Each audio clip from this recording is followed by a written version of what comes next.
आज मैं आप लोगों को बताऊंगी कि प्लांट्स ख़रीदने से पहले और ख़रीदने के बाद आप लोगों को क्या क्या करना चाहिए। अस्सलाम वालेकुम, कैसे हैं आप सब लोग। उम्मीद है कि सब लोग ठीक ठाक होंगे। मैं भी बिल्कुल ठीक ठाक हूँ। सुबह उठ के लाउन का एक चक्कर लगाना तो मेरी हैबिट है ही, जैसा कि आप लोगों को अब तक अंदाज़ा हो ही गया होगा। तो आज की वीडियो बहुत ज़्यादा इम्पोर्टेंट है उन लोगों के लिए जो कि प्लांट्स ले रहे हैं या ले चुके हैं या लेना चाह रहे हैं।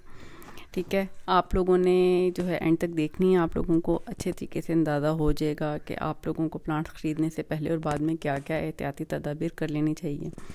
ये मेरे उस दिन की वीडियो है जब आंधी आई हुई थी और हस्बे मामूल जो है ना शॉप पर पत्ते पुत्ते उड़ के मेरे लॉन में आए हुए थे और मैं यहाँ पे तैयारी कर रही थी कि मैं ये कुछ सॉइल को मिक्स करके प्लांट्स में लगा सकूं और इनको शिफ्ट करना था कुछ प्लांट्स को मैंने। खैर, वीडियो बनाते बनाते मेरे जहन में ख्याल आया कि मुझे आप लोगों के साथ भी शेयर करना चाहिए कि क्या क्या कुछ होना चाहिए और क्या क्या कुछ नहीं होना चाहिए। ये उस दिन की वीडियो है जब मैंने बीज लगाए थे और इनके ऊपर थोड़ी थोड़ी फंगस मुझे अगले दिन नज़र आई थी, तो मैंने इनको फिर हटा दिया था। इनका शॉपर जो था इनको कवर किया हुआ था, इनको हटा दिया था मैंने। और मुख्तलिफ़ फूलों के और बेलों के बीज थे जो एक्सपेरिमेंटल मैं लगा रही थी। अभी मुझे भी बहुत ज़्यादा अरसा नहीं हुआ है इस सब चीज़ों में, लेकिन जो चीज़ें मैं सीख चुकी हूँ वो मैं आप लोगों के साथ शेयर करना चाहती हूँ और हमेशा करती भी रहूँगी। आप लोगों को अच्छा लगे या ना लगे, बर्दाश्त करते रहा करें, सुनते रहा करें, समझते रहा करें। कोई ना कोई बात, कुछ ना कुछ अच्छा जो है वो आप लोगों के पल्ले पड़ ही जाएगा इंशाल्लाह। वैसे तो आप लोग वैसे ही बड़े समझदार हैं अल्हम्दुलिल्लाह। तो ये सब चीज़ें हैं। अच्छा जी, तो बात शुरू करते हैं वहीं से जहाँ से स्टार्ट की थी कि हम लोगों को प्लांट्स ख़रीदते वक्त क्या क्या एहतियाती तदाबीर कर लेनी चाहिए या टिप्स या क्या हैं, ट्रिक्स क्या हैं। सबसे पहले तो है ना, आप लोगों ने अपना एरिया देखना है कि वो शेड में है, आप धूप में रखने के लिए प्लांट्स ले रहे हैं, रूफ टॉप के लिए ले रहे हैं, बालकनी के लिए ले रहे हैं, तो वहाँ पे धूप कैसी आती है। अगर आपका जो है इंडोर प्लांट्स लेने का इरादा है तो वहाँ पे रोशनी कैसी आती है, या सारा दिन किस जगह पे कैसी रोशनी रहती है। अच्छा, हम लोग बहुत ज़्यादा जल्दी में कुछ बहुत सारी चीज़ें ले लेते हैं। मेरे साथ ही बहुत दफ़ा हो चुका है कि इंडोर प्लांट्स में लेती हूँ तो मुझे आइडिया नहीं रहता था और काफ़ी दफ़ा मेरे इंडोर प्लांट्स जो हैं वो ख़राब भी हुए थे। उसकी रीज़न मुझे बहुत देर बाद समझ में आई थी कि जो मैं समझती थी कि प्लांट्स को थोड़ी बहुत धूप की ज़रूरत होती है, कुछ इंडोर प्लांट्स को सिर्फ लाइट की ज़रूरत होती है। आप लोगों ने अक्सर देखा होगा बड़े बड़े मॉल्स में बहुत हैवी हैवी गमले रखे होते हैं, बहुत बैंक्स के अंदर इवन या कैफ़ेज़ के अंदर जो हैं वो हैवी हैवी प्लांटर्स रखे होते हैं। उनके अंदर लाइव मतलब ज़िंदा पौधे होते हैं और आर्टिफिशियल नहीं होते हैं। मेरे कहने का मतलब ये था। तो वो कैसे ज़िंदा रहते हैं, हालांकि हम लोग लेके आए तो वो 2-3 दिन के बाद जो है ना उनके पत्ते जो है मरना शुरू हो जाते हैं और वो जो है ना ज़्यादा अरसा तक सर्वाइव नहीं कर पाते इंडोर। ये बहुत सारे लोगों के साथ हो चुका होगा और हो रहा होगा। तो जनाब, उसमें साइंस ये है कि ऐसी जगहों पे कैफ़ेज़ में, मॉल्स में या फिर ऐसे ऑफिस में लाइट जो है वो कम से कम 8 से 12 घंटे तक लाइट का इंतज़ाम होता है। चाहे वो आपका कोई भी लाइट हो, मतलब इंडोर लाइट्स जो भी होती हैं। इसके अलावा आपने नोटिस किया होगा कि कुछ तो लाइट के नीचे होते हैं प्लांट्स, और दूसरे ये कि कुछ प्लांट्स को ऐसी जगह पे रखा जाता है जो बिल्कुल बड़ी बड़ी खिड़कियों के साथ होते हैं। वहाँ से उनको रोशनी और थोड़ी हल्की हल्की सी धूप जो छन के आ रही होती है खिड़कियों से वो मिल रही होती है, इसलिए वो ज़िंदा होते हैं। एक बहुत बड़ी गलती हम लोग ये करते हैं कि जब हम लोग प्लांट्स लेके आते हैं तो हमें लगता है कि इनको बहुत ज़्यादा पानी की ज़रूरत है, डेली पानी नहीं देंगे तो ये मर जाएंगे। ये बिल्कुल गलत आइडिया है। आप लोगों ने जब प्लांट्स लेने हैं उनको घर में ला के शेडी एरिया में रख के पानी दें, लेकिन उसके बाद आप मौसम के हिसाब से पानी देंगे। अगर तो वो बहुत ज़्यादा धूप में रखे हुए प्लांट्स हैं फिर तो हो सकता है कि उनको डेली या एक दिन छोड़कर एक दिन प्लांट्स को पानी देना पड़ जाए। अगर वो शेड में रखे हुए हैं तो हफ्ते में 2 से 3 दफ़ा पानी, प्रॉपर पानी देना काफ़ी रहता है। ठीक है, ये तो होगी पानी की और एरिया की बात। तीसरी बात हम लोग बहुत इंपॉर्टेंट जो भूल जाते हैं कि कुछ अर्सा हम लोग प्लांट्स लेके आते हैं, कुछ अर्सा बड़े अच्छे चल रहे होते हैं, उसके बाद अचानक से जो है ना वो ख़राब होना शुरू हो जाते हैं। उसकी बड़ी रीज़न ये भी हो सकती है कि आपने जिस पोट में उसको शिफ्ट किया था उसमें ड्रेनेज प्रॉपर नहीं है। आप अगर ये समझते हैं कि आपने बहुत खूबसूरत पोट लिया, उसके अंदर प्लांट को शिफ्ट कर दिया और काम ख़त्म हो गया, तो नहीं। आपने उस पोट का ड्रेनेज चेक करना है। उसके अंदर होल होने चाहिए जहाँ से पानी ड्रेन हो जाए। एक्स्ट्रा पानी अगर हो तो वो ड्रेन हो जाए और अदरवाइज़ वहाँ से हवा का गुज़र हो। आप लोगों ने अक्सर देखा होगा कि गमलों के नीचे थोड़े बहुत सुराख होते हैं, छोटे छोटे से भी, या एक बहुत बड़ा सुराख होता है। तो इसी पर्पज़ के लिए होता है कि पानी जो है वो ड्रेन हो जाए, अंदर कीचड़ ना बने। जिस प्लांट के अंदर कीचड़ बनेगा वो प्लांट नहीं चलेगा, उसकी रूट्स अंदर से मर जाएंगे और वो जल्दी से प्लांट मरना शुरू हो जाएगा।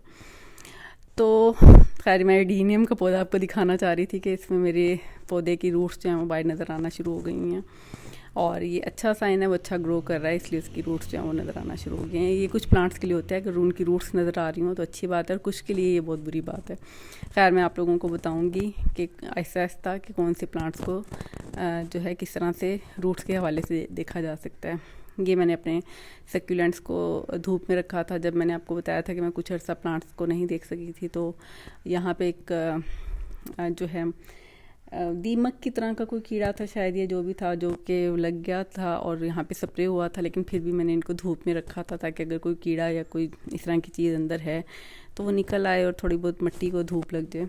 ये खैर मेरी भी गलती थी, क्योंकि कुछ चीज़ें जो हैं हम लोग ऐसे ही इग्नोर कर रहे होते हैं, हमें आइडिया नहीं हो रहा होता कि इतनी जल्दी से इतना ज़्यादा जो है ख़राब कर देगा चीज़ों को।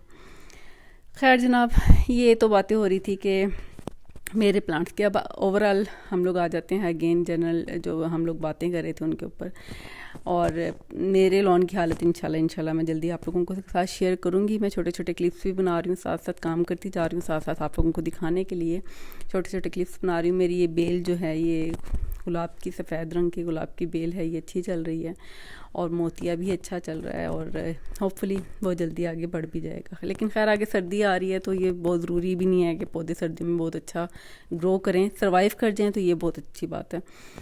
तो मुझे यकीन है कि आप लोग मेरी बात समझ रहे होंगे। खैर जनाब, बात हो रही थी प्लांट्स ख़रीदने से पहले की टिप्स वाली। अच्छा, उसके बाद जब आप जाते हैं नर्सरीज़ पे तो आपने खुल के जो भी वहाँ का एक्सपर्ट माली, एक तो होते हैं ना कि वर्कर काम कर रहे होते हैं, आपने वहाँ का जो ओनर होगा या वहाँ का जो मैनेज कर रहा होगा चीज़ों को, मैनेजर कहा जा सकता है उसको, एक्सपर्ट जो माली होगा उसको आप लोगों ने बुलाना है, उसको ढूंढना है, उसके साथ आपने डिस्कस करना है कि मेरा अगर एरिया है जहाँ पे मैं प्लांट रखना चाह रहा हूँ वो किस तरह का, अगर इंडोर है तो वहाँ पे धूप का या रोशनी का कैसा इंतज़ाम है, थोड़ी बहुत धूप अंदर खिड़कियों से आती है या नहीं आती, और अगर बाहर है, पोर्च है या कोई साइड का एरिया या बालकनी है तो वहाँ पे कितने घंटे धूप रहती है, किस मौसम में कितनी देर धूप रहती है, आप लोगों ने नोटिस करके फिर जाना है और फिर माली को बताना है, और उसके हिसाब से आप लोगों ने प्लांट्स लेने हैं। उसके बाद आप लोगों ने देखना है कि आपके पास जगह कितनी है। आप लोग कोशिश किया करें कि जहाँ पे भी छोटी सी भी जगह वहाँ पे भी कुछ ना कुछ प्लांट रख दिया करें, मेरे वाला हाल कर लें तो यकीन करें कि घर बड़ा खूबसूरत सजा सजा सा लगेगा। तो आप इसके अलावा जो है ना, छोटी जगह अगर आपके पास है, जैसे छोटा सा लॉन है कुछ इस तरह से है, तो आप लोग बेलें भी लगा सकते हैं।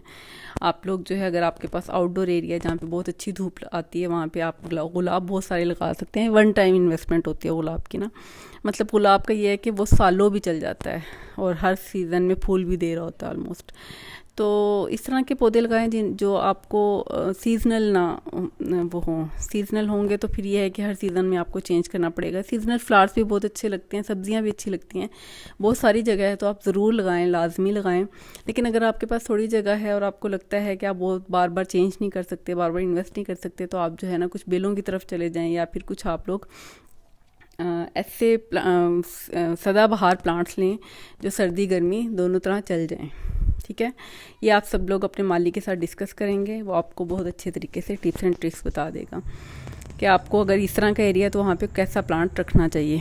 अच्छा जी, जब आपने एक प्लांट ले लिया, आपने सेलेक्ट कर लिया या माली ने आपको बता दिया कि जी ये प्लांट है आपके एरिया को सूट करता है, तो तब आपने क्या क्या नोटिस करना है, अब मैं उसकी तरफ आ रही हूँ। और होपफुली आप लोगों को अब तक की मेरी सारी बातें समझ आ चुकी होंगी। तो सबसे पहले आपने जब प्लांट लेना है, एक गमले की सूरत में या फिर जो है किसी थैलियों में आपको प्लांट दिया जा रहा है, तो आप लोगों ने क्या करना है कि उसमें चेक करना है कि उसमें कोई किसी किस्म की पेस्ट नज़र तो नहीं आ रही, दीमक, या फिर उसमें किसी किस्म का कोई छोटा सा कीड़ा या कोई ऐसी चीज़ तो नहीं लगी हुई है प्लांट को। जैसे कई दफ़ा ऐसा होता है कि उसके तने को, उसके स्टेम को जो है ना वाइट कलर का एक छोटा सा कीड़ा लगा होता है जो कि बज़ाहिर नज़र नहीं आता, लेकिन गौर करें तो फिर नज़र आता है। तो ऐसे प्लांट से आपने अवॉइड करना है। अगर आपको लगता है कि कोई ये प्लांट जो है वो मरियल सा है या फिर इसको कोई ना कोई मसला है, कोई ना कोई बीमारी है, तो उसको भी आपने अवॉइड करना है। फंगस लगा हुआ है प्लांट को, उसको अवॉइड करना है आप लोगों ने। अगर उसके पत्ते पीले हो रहे हैं तो वो नहीं लेना आप लोगों ने। अगर उसकी जड़ें बाहर निकल आई हैं तो वो नहीं लेना आप लोगों ने। कोशिश करनी है कि ऐसा लें जिसकी जड़ें कवर्ड हों।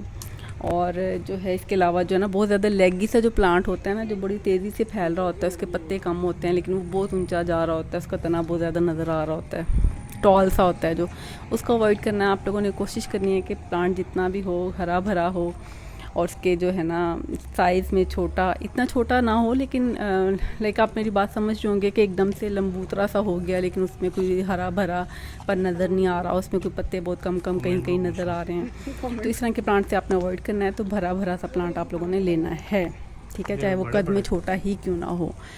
अच्छा जी, अब एक चीज़ और बड़ी आप लोगों ने जो नोटिस करनी है वो ये करनी है कि वो साफ़ सुथरा प्लांट होना चाहिए। लाइक उसके ऊपर मिट्टी या गर्द गुबार वगैरह जमा ना हो। अगर आपके पास 10 प्लांट्स आपको सामने नज़र आ रहे हैं, उसमें से कोशिश करें कि हेल्दी वाला जो प्लांट है, जो हरा भरा ग्रीन, डार्क ग्रीन कलर का, या अपने पौधे के हिसाब से उसका कलर बहुत अच्छा शाइन वाला प्लांट है, तो वो आप लोगों ने अपने लिए चूज़ करना है।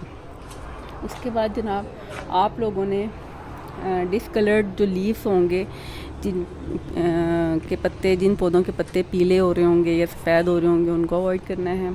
अच्छा जी, जब आप लोगों ने प्लांट्स के लिए गमलों को ख़रीदना है तो आपने सबसे पहले जो है एक तो अपने लिए साइज़ चेक करना है कि आपकी जगह के हवाले से साइज़ जो है वो आइडियल होना चाहिए, ना बहुत ज़्यादा बड़ा ना बहुत छोटा। अगर बहुत ज़्यादा बड़ी जगह है तो आप बड़ा प्लांटर लें, सॉरी पॉट लें, और अगर छोटी जगह है तो आप ज़रा छोटा ले लें।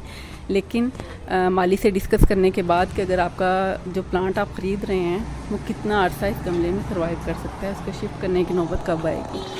कुछ प्लांट्स ऐसे होते हैं जिनकी जड़ें जो हैं बहुत तेज़ी से नहीं फैलती, वो सालों भी छोटे गमलों में चल जाते हैं, जैसे स्नेक प्लांट है और जो है जेड है, और भी बहुत सारे प्लांट्स हैं। लेकिन कुछ प्लांट्स होते हैं जिनको फ़ौरन से शिफ्ट करने की ज़रूरत पड़ती है, जैसे 1 साल बाद, 6 महीने बाद उनको शिफ्ट करना पड़ता है बड़े प्लांट्स में, बड़े पॉट्स में। तो इस तरह के प्लांट्स आप माली से डिस्कस करने के बाद भी ले सकते हैं। उनको बता सकते हैं कि आप कितना अर्सा चाह रहे हैं कि एक गमले के अंदर प्लांट रहे, तो उस हिसाब से आप लोग गमला ख़रीदेंगे। उसके अलावा जो है ना, आप लोगों ने ऐसे प्लांट से भी अवॉइड करना है जिसके पत्ते गिर रहे होंगे, ये गिरने वाले होंगे, ठीक है। अच्छा जी, उसके बाद जब आप लोग प्लांट लेके घर पे आ जाएंगे तो आप लोगों ने अगेन वो सब चीज़ों को रीचेक करना है। उसको चेक करना है कि उसको, ये देखें मैं जब गई थी लेने के लिए, छोटी छोटी से बर्तन थे और बड़े मज़े के लग रहे थे, और मेरा बेटा जो है ना उठा उठा के देख रहा था। लेकिन खैर मुझे इनका यूज़ समझ नहीं आ रहा था, और मैं ऐसी चीज़ें अब कम ही लेती हूँ, ऐसी चीज़ों में कम ही खर्चा करती हूँ जिनका यूज़ मुझे समझ ना आ रहा। तो आप लोग भी कोशिश किया करें कि ऐसी चीज़ें लें जिनका कहीं ना कहीं यूज़ हो जाए। खूबसूरत तो बहुत कुछ लगता है लेकिन अब हर चीज़ उठा के तो घर पे नहीं ना लेके जा सकते। खैर जी, ये सारी डिस्कशन थी। उसके बाद आप लोगों ने जब प्लांट को घर ले आना है तो आपने उसकी लाइट का बहुत ख्याल रखना है, पानी का बहुत ख्याल रखना है, उसको खाद कब देनी है, अगर आपका ग्रास कहीं लगा हुआ है उसको यूरिया खाद की ज़रूरत पड़ती है। ये सब चीज़ें हैं, आहिस्ता आहिस्ता मैं आप लोगों को बताती जाऊँगी। तो इंशाल्लाह जल्दी मुलाकात होगी किसी नए टॉपिक के साथ। नया तो नहीं कह सकते, अभी तो मेरा यही सीज़न चल रहा है, प्लांट्स को लगाने वाला स्टार्ट हुआ हुआ है मेरा सब कुछ। और मैं जो है ना, मेरी शॉपिंग आप देख सकते हैं कि पीछे अगर आप देखेंगे, नज़र मारेंगे तो ये देखें मेरे मतलब वो डिग्गी भरी हुई थी मेरी, और ये वो जो ये थे पॉट्स जो थे, इनको मैंने कपड़ा डाल के जो है ना सीट्स पे रखा हुआ था। तो लेकिन मैं बहुत ज़्यादा एक्साइटेड थी। अब मेरे बहुत सारे दिन जो बहुत अच्छे गुजरने वाले हैं क्योंकि अब मैं इनके साथ बिज़ी रहूँगी। तो आप लोग भी इस चीज़ को हॉबी बना के देखिएगा, बहुत मज़ा आता है, बहुत सुकून मिलता है जब आपके हाथ से लगाए हुए पौधे चल पड़ते हैं और अच्छा सा ग्रीन सा कर देते हैं आपके एरिया को। तो इंशाल्लाह जल्दी मुलाकात होगी। आप लोग वीडियो को लाइक कीजिएगा, कमेंट कीजिएगा। अल्लाह हाफिज़।